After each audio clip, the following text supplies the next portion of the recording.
वो हमेशा जख्मी रहते थे और मेरे घर में इसीलिए मुझे थप्पड़ वप्पड़ अम्मी का पड़ता था कि मेरे जो कपड़े होते थे वो यहाँ से फट जाते थे। मैं गिरती बहुत थी और भागने के खेल में गिरते ही हैं और उछलने के, और शायद इसीलिए मेरी हाइट और इतनी बड़ी है। और एकदम से बात कह देती थी जो मुझे बुरी लगती थी, या कोई घर में आया है और वो एक्स्ट्राऑर्डिनरी स्टाइल ले रहा है बात करने के, बन के बोलना जिस तरह होता है, या कोई ऐसी बात कह रहा है जो कि सीधा कर लेती थी एकदम। तो मैं कुछ पता नहीं मुझ में क्या एक कुदरती बात है अभी तक कि जब कोई चला जाता है तो अगर वो कोई नॉर्मल से अबव या बिलो हरकत कर रहा होता है अपने आप को ओवर एक्सपोज करने के लिए, तो वो मैं उसकी फ़ौरन कॉपी कर लेती हूँ। और इसकी वजह से मेरी वालदा बड़ी परेशान रहती थी, क्योंकि एक आध दफ़ा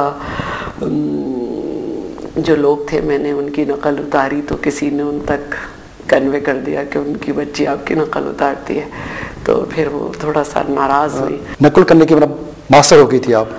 हाँ, कुछ कुदरती था। फिर जब मैं कॉलेज में भी थी तो मैंने पूरे साल जिस जिस टीचर को ऑब्ज़र्व किया था, तो फेयरवेल में मैंने सारी टीचर्स की जो है वो नकल उतारी थी। और सारी टीचर्स जो थी उसके बाद जब भी मुझे मौका मिला वो कहती थी ज़रा हमारी नकल उतारो। तो ये एक था, तो इस पर मुझे बड़ी डांट पड़ा करती थी। और अम्मी को बस ये होता था कि लड़कियों को इतना बोल्ड, इतना शरारती नहीं होना चाहिए, क्योंकि हमारे यहाँ लड़कियों को बड़ा लोग चाहते हैं कि सीधी सादी सी हो, बोलती कम हो, और यहाँ बिल्कुल उलट मामला था। तो मैंने बड़ी मारे खाई घर में अपनी अम्मी से कि ज़्यादा बोलना मसला नहीं था, असल मसला ये था कि अगर कोई केखी बघार रहा है या कोई एक्स्ट्राऑर्डिनरी बात कर रहा है तो एकदम कह देना नहीं ऐसा तो नहीं हो सकता, नहीं ये तो गलत है। अगर आप स्कूल जाती थी तो रास्ते में कोई लड़के शरारती होते हैं तो उस वक्त क्या उनकी क्या हालत करती थी आप? नहीं, मुझे ऐसा इत्तफाक नहीं हुआ, क्योंकि काफिर से तो हम पैदल स्कूल गए, काफ़ी दूर था हमारे घर से। लेकिन इसी तरह का हैदराबाद में तो इस तरह बस नहीं चलती, ना उस वक्त इतना होता। फिर मेरे फादर की ऑफिस की वैन आया करती थी टंडोजाम से बच्चों को लेकर, तो वो हमें भी हमारे घर से पिक करती थी और ले जाती थी, तो हमें नहीं पता चला। और इस तरह का कोई वाक़या नहीं हुआ कि किसी ने छेड़ा हो या कुछ किया हो। फिर जब मैं खैरपुर में कॉलेज में थी तो मैं बड़ी सी चादर ओढ़ के जाया करती थी, और घर के पास बस आया करती थी, तो चादर को हम इस तरह ले लेते थे कि वो फेस कवर हो जाए। फिर जब मैं यूनिवर्सिटी में आई, कराची यूनिवर्सिटी में, तो उस वक्त भी मेरा दुपट्टा या चादर जो है वो बहुत, अब तो हमारे यहाँ के ड्रेसेस के दुपट्टे इतने बड़े होते हैं कि वो चादर का ही लुक देते हैं अगर हम उन्हें सही से ओढ़ें। तो इस किस्म की कभी प्रॉब्लम नहीं हुई। एक तो ये कि मुझसे लोग डरते थे कि बहुत बोल्ड है, स्ट्रेट फॉरवर्ड है, कुछ भी कोई बेइज्जती हो सकती है, तो लड़कों ने मुझसे, दोस्ती मेरी बहुत थी, लड़कियों से ज़्यादा मेरी लड़कों से दोस्ती थी। लेकिन ऐसा कोई वाक़या नहीं हुआ कि किसी ने बहैसियत लड़का मुझे लड़की समझते हुए छेड़ा हो। किसी को मारा पीटा आपने कभी? नहीं, कभी नहीं मारा। क्यों?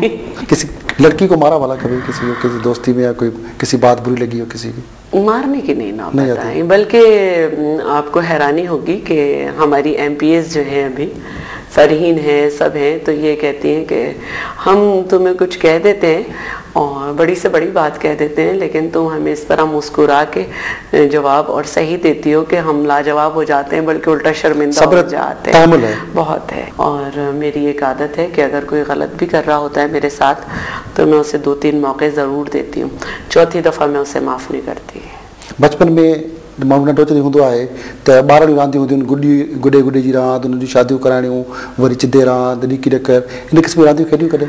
वैसे तो मैंने बहुत भागने दौड़ने के खेल खेले, लेकिन बड़ी हैरत अंगेज़ बात यह है कि मुझे वाकई गुड्डा गुड्डी इन सब का बड़ा शौक़ था।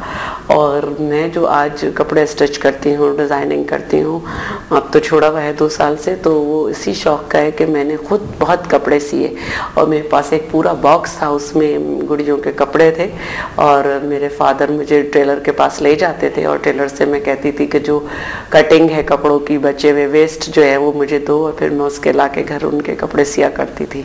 और जब मैं क्लास 6 में थी तो मैंने अपनी शर्ट सी ली थी, इसकी वजह से कि मुझे बहुत शौक़ था इनका। और मैंने एक घर का कोना जो था उसको महसूस कर रखा था कि वहाँ पे मेरी गुड़ियों का सेटअप था। जैसे अब आप जिस रूम में बैठे हुए हैं, हम अभी शिफ्ट हुए हैं, लेकिन मैंने सबसे पहले इसको सेट किया है। और ये जो आप देख रहे हैं चिके, ये मैंने सिंधी सकाफत जो रंग नज़र पे अचन। हाँ, ये एक तो ज़ाहिर है हमारी अपनी सकाफत दुनिया की सबसे कदीम सकाफत है, हमें उससे बहुत प्यार है। लेकिन ये जिद्दत जो दी है, ये मोस्टली वॉल माउंट होते थे। तो मेरा ये दिल चाहा कि अगर हम पूरी डोर को और विंडो को इससे कवर करें, तो मेरे पास अजरक थी और मैंने घर में इसी तरह बिछवा के इन पे पूरी खुद डिज़ाइनिंग करवाई, लड़कों को बुला के जो इसका काम करते थे, और फिर ये बनवाया। तो मुझे एक ये है शौक़ कि एक चीज़ जो है आप उसको संवार लें तो आप मुनफरिद नज़र आएंगे। असां ॾाढी ख़ूबसूरत ॻाल्हियूं हलन पियूं, निशरातूं ऐं कॉलेज जी लाइफ ते ऐं सियासत ते अचूं था, पर मजबूरी आहे ब्रेक वठण जी। नाज़रीन, असां सां गॾु आहे deputy speaker Sindh assembly Shaila Raza. ॾाढी ख़ूबसूरत ॻाल्हियूं हलन पियूं, वठूं था नंढड़ी साई ऐं जल्दी चवंदा साई खां पोइ ऐं खोड़ सारियूं ख़ूबसूरत ॻाल्हियूं रहियल आहिनि।